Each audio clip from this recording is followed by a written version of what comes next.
नमस्कार। आज के इस ई कंटेंट में आप सभी का स्वागत है। तो हम शुरुआत करते हैं। आज जो नया लेसन है, मौलिक अवधारणाएं समाज, it means basic concept society. इसके बारे में हम लोग आज अध्ययन करेंगे, इसकी विवेचना करेंगे। तो प्रारंभ करते हैं। समाज शास्त्र में समाज एक अत्यंत महत्वपूर्ण एवं प्राथमिक अवधारणा है।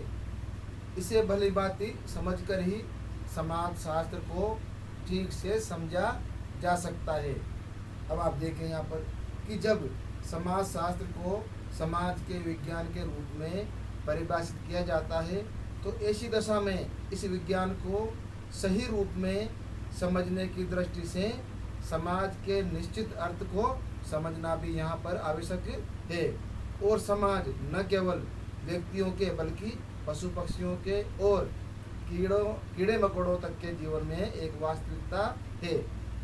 और यहाँ पर यह कहना पूर्णतया सही है कि जहाँ जीवन है वहाँ समाज भी है। It means where there is life there is society.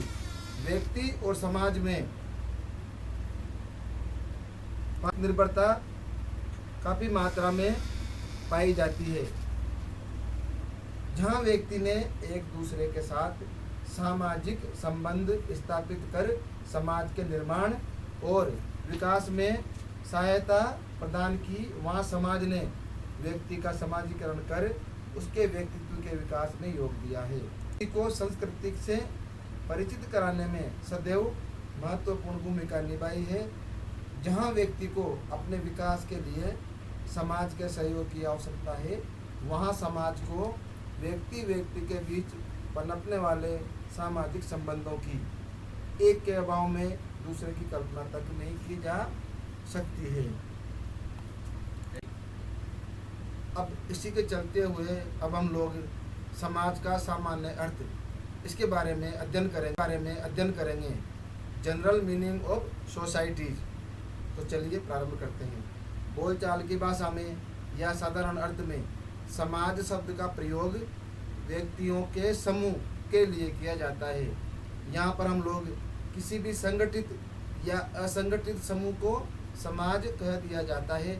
जैसे उदाहरण लेते हैं हम लोग आर्य समाज, ब्रह्म समाज, प्रार्थना समाज, हिंदू समाज, जैन समाज, विद्यार्थी समाज एवं महिला समाज आदि।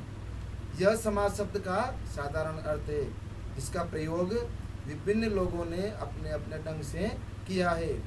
किसी ने इसका प्रयोग व्यक्तियों के समूह के रूप में, तो किसी ने समिति के रूप में, तो किसी ने संस्था के रूप में किया है। इसी वजह से समाज के अर्थ के संबंध में निश्चितता का अभाव पाया जाता है।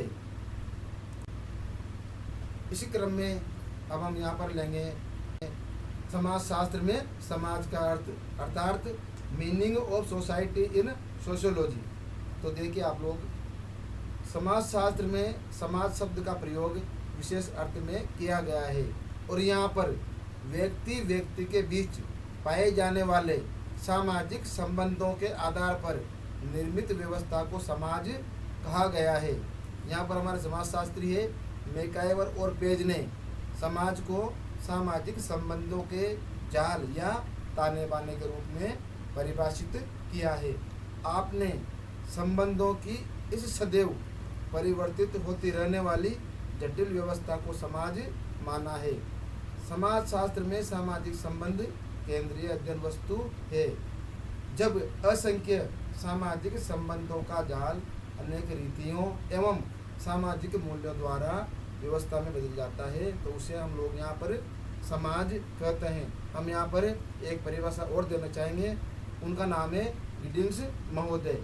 वो समाज के बारे में क्या परिभाषा देते हैं वो आप देखिए और सुनिए। समाज स्वयं संघ है, संगठन है, औपचारिक संबंधों का योग है जिसमें सहयोग देने वाले व्यक्ति एक दूसरे के साथ जुड़े हुए या संबंध है। इसी क्रम में हम लोग समाज की अवधारणा मैकाइवर और पेज के अनुसार हम लोग लेंगे कि मैकाइवर और पेज ने समाज की अवधारणा के बारे में क्या बताया। तो मैकाइवर एवं पेज के अनुसार समाज क्या होता है, ये उनकी परिभाषा है। समाज रीतियों एवं कार्य प्रणालियों की, अधिकार एवं पारस्परिक सहायता की, अनेक समूहों तथा विभागों की, मानव व्यवहार के नियंत्रणों तथा स्वतंत्रताओं की एक व्यवस्था है। इस सदैव परिवर्तनशील जटिल व्यवस्था को हम समाज कहते हैं। यह सामाजिक संबंधों का जाल है और यह हमेशा परिवर्तित होता रहता है। इस परिभाषा के आधार पर मैकाइवर एवं पेज ने समाज के निम्नांकित महत्वपूर्ण आधारों या तत्वों पर प्रकाश डाला है, वो आप यहाँ पर देखिए। नंबर 1, रीतियाँ या प्रथाएं सामाजिक प्रतिमान का एक प्रमुख प्रकार है। ये समाज के निर्माण के आधार के रूप में कार्य करती है। समाज में व्यवस्था बनाए रखने में ये महत्वपूर्ण भूमिका निभाती है। सामाजिक जीवन के विभिन्न पहलुओं से संबंधित अनेक रीतियाँ पाई जाती है।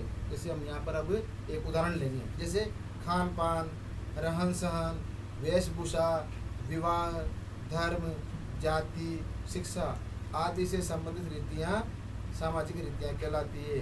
और ये रीतियाँ व्यक्ति को विशेष तरीके से व्यवहार करने को प्रेरित करती है और इसके विपरीत आचरण या व्यवहार करने पर व्यक्ति को अन्य लोगों की आलोचना का पात्र भी बनना पड़ता है। कभी कभी रीतियों के विरुद्ध आचरण करने पर व्यक्ति को दंडित भी किया जा सकता है। नंबर 2, कार्य प्रणालियों को भी समाज का एक प्रमुख आधार माना गया है। मैकाइवर एवं पेज ने सामूहिक रूप से कार्य करने की प्रणालियों को ही संस्थाओं के नाम से पुकारा है और इन्हीं के माध्यम से एक समाज विशेष के लोग अपनी विभिन्न आवश्यकताओं या उद्देश्यों की पूर्ति करते हैं। नंबर 3, अधिकार, इट मीन्स अथॉरिटी।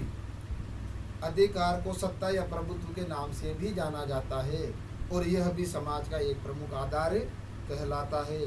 कोई भी ऐसा समाज दिखाई नहीं पड़ेगा जिसमें प्रभुत्व एवं अधीनता के संबंध नहीं पाए जाते हैं और समाज में अनेक संगठन, समूह, समितियां आदि होते हैं जिनके कार्य संचालन और सदस्यों पर व्यवहार नियंत्रण बनाए रखने के लिए व्यक्ति या व्यक्तियों के पास अधिकार, शक्ति या सत्ता का होना आवश्यक है।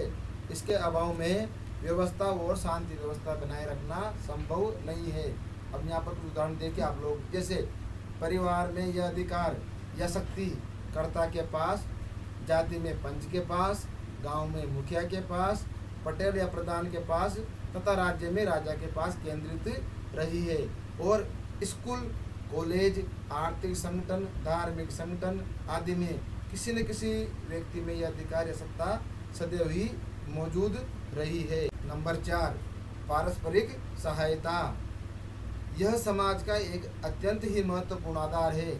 जब तक कुछ व्यक्ति अपने अपने उद्देश्यों या आवश्यकताओं की पूर्ति के लिए एक दूसरे के साथ सहयोग नहीं करते, तब तक समाज की कल्पना ही नहीं की जा सकती।